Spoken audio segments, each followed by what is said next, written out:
ও বউ বাদ দাও। এই নাও। কি গো, শুধু আলু রান্না করছো আর কিছু রান্না করো নাই? বাসা তো বাজার শেষ, খালি চাল আর আলুই ছিল, তো আলুটা একটু ঝোল করে রান্না করছি। ও আচ্ছা ঠিক আছে। তোমার বেতন দেয় নাই? না বেতন আজকে ঢোকে নাই, আমার মনে হয় না 15 তারিখের আগে বেতন ঢুকবো। তাহলে কালকে কি কেমনে কি চলবো আমি? কালকে তো সে আলুই রান্না করে খাওয়ালো, প্রতিদিন কি আলু খাওয়া যায়? বাচ্চাটার দিকে দেখছো, ও তো ছোট মানুষ, ওর ফল ফলাদি দরকার আছে না? আচ্ছা ঠিক আছে, দেখি কালকে কিছু টাকা অ্যাডভান্স নিতে পারি কিনা।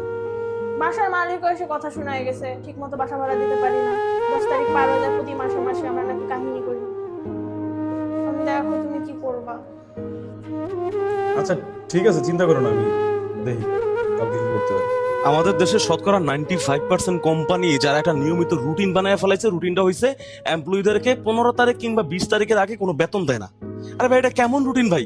আপনার এমপ্লয়ি না খায়া রইছে, আপনার এমপ্লয়ি বাসা ভাড়া দিতে পারে না, আপনার এমপ্লয়ি সামাজিকভাবে হেওয়া হইতেছে, আপনার এমপ্লয়ি খালি পেটে গিয়ে আপনার অফিস করতেছে, আপনি তারা ঠিক মতো বেতন দিতেছেন না। আরে ভাই, এটা তো ফেরাউনের যুগ না? আপনি একজন কোম্পানির মালিক হয়ে আপনি তো আপনার এমপ্লয়ির সাথে ফেরাউনের মতো আচরণ করতেছেন। দয়া করে এটা আর করবেন না। আপনি আপনার এমপ্লয়িকে মাসের 5 তারিখের মধ্যে তার বেতন ভাতা সব পরিশোধ করুন।